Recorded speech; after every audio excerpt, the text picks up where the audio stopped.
quedó el padre. Y bueno, que ella vive ahí una pequeña temporada, pero Nahui en realidad vivía muy pobremente, como dijo la maestra Saskia. Ella va a comenzar realmente a sobrevivir a partir de mediados de los años 20 y todos los 30 y en adelante como maestra de dibujo. Es decir, ella nunca, después de la decena trágica, no vuelve a vivir, como la hija de un porfirista, ¿no? Ya pierde todo y vive de su sueldo. Murió en 1978. Sí, estamos preparando una presentación de este libro en el Palacio de Bellas Artes, en la Sala Manuel M. Ponce, el 8 de julio, porque ella nació un 8 de julio y cae en domingo, entonces es como perfecto, ¿no? Para celebrarla, porque la Manuel M. Ponce son estas presentaciones jubilosas. Y curiosamente antier también estaba en la mesa, estuvo con nosotros Tomás Urián. Tomás, que es un hombre, es una biblioteca andando. Estábamos en el auditorio Sotero Prieto, que obviamente el auditorio pues nos los asignan, nosotros no decimos dónde queremos hacer la presentación.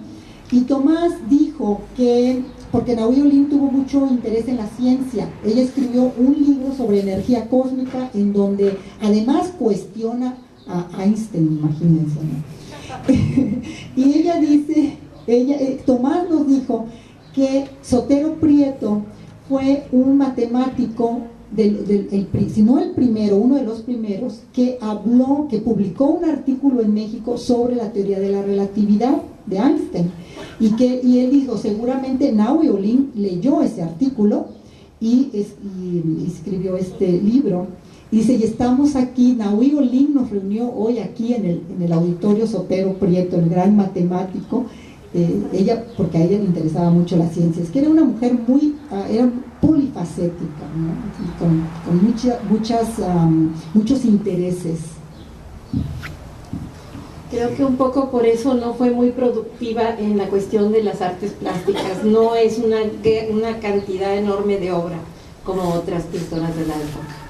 Sí, porque tomaba la pintura, dejaba la caricatura, fíjense, caricaturista, pintora, escritora, modelo. Un comentario y una pregunta, doctora. Las dos presentadoras, tanto la maestra Saskia como Janet, subrayaron digamos ese final, Janet le llamaba trágico, ese final de Nahui vagando en la Alameda, alimentando gatos y vendiendo fotografías desde ella joven y desnuda. Era la época en que vivía de una pequeña pensión que le había otorgado la Secretaría de Educación. Bellas Artes. Bellas Artes, pues. Malimba, sí, porque ella fue maestra. Malimba. Y que, por cierto, dilapidaba a veces comprando comida para los gatos, no solamente los callejeros, sino todos los que albergaba en su casa. Sí. Bueno, de esa última parte, es decir, me da la impresión de que Tomás Urián se enamora, él lo confiesa así, ¿no? Como que se enamora de esa imagen, en esa fotografía que conservaba Gerardo Murillo. Pero se habla muy poco, o se hablaba muy poco, de esa parte final de la vida de Nahui Olin, ¿no? Y hace aproximadamente unos 10 años, no tengo la fecha precisa, aquí en el Centro Cultural Plaza Fátima, por azares de no sé qué, ¿verdad? El azar, el director de Cultura de San Pedro consiguió a una persona, un señor Guerrero, que convivió con ella en los últimos años.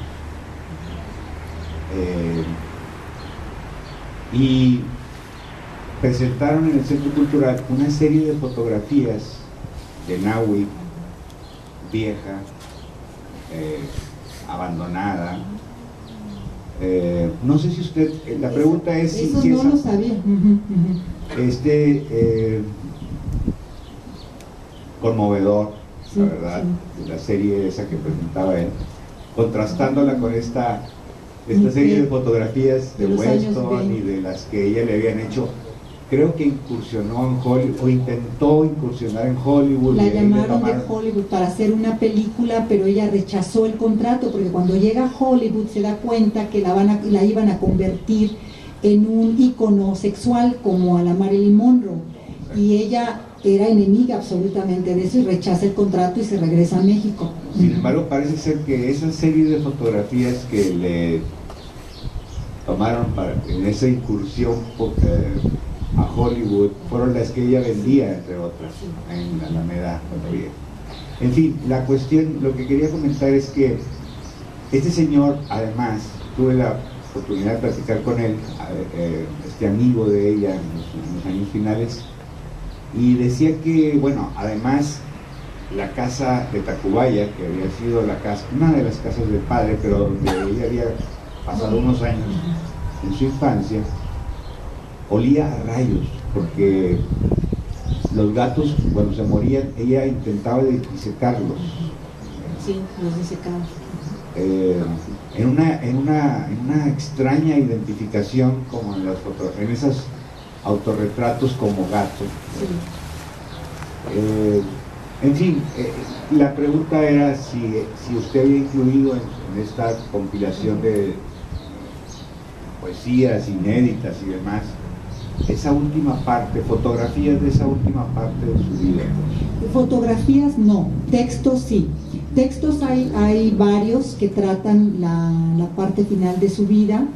Hay un texto bellísimo de María Luisa La China Mendoza, que ella narra cómo la veía y la describe toda esa etapa. Y bueno, es un texto de los claves aquí en este libro, que ella lo escribió exclusivamente, ese es inédito para este volumen. Y hay otros más, hay otro de Adela Fernández, bellísimo, en donde ella la sigue y la descubre. Hay otro de Homero Arigis, en fin, hay varios, como texto, como fotografías no, porque desafortunadamente no tenía el dato que usted en este momento está mencionando, no sabía que hay una colección de fotografías. Si quería, en los corrillos le puedo pasar el dato de la persona que estaba dirigiendo Cultura en ese momento. Me gustaría muchísimo, me gustaría, porque sí sería importante. Otro comentario que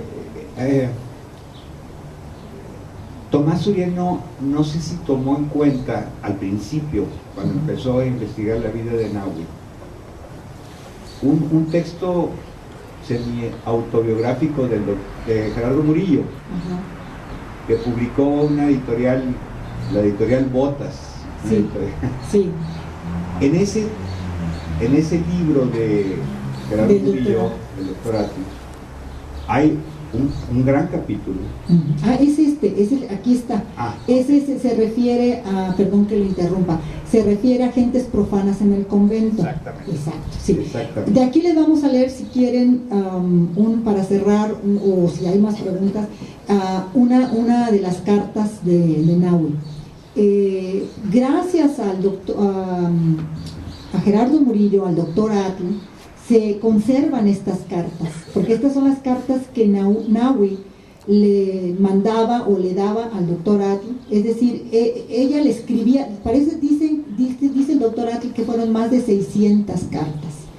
Es decir, ellos vivían juntos, pero en Nahui hay una compulsión por escribir y por escriturar su amor y su pasión, que le escribía recaditos y se los dejaba en la cama, o si cuando ella regresaba antes y él no estaba, le dejaba las cartas, etcétera. No vayan a creer que era una correspondencia que viajaba en el espacio, ¿no?, de un lugar a otro. Estaban ahí juntos, pero bueno, en fin.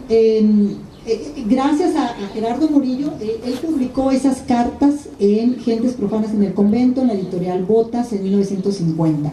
Y aquí, todo ese capítulo, donde están todas las cartas de Nahui, aquí lo recojo también. Aquí está. Entonces ya no tienen que, porque además ese libro está agotado.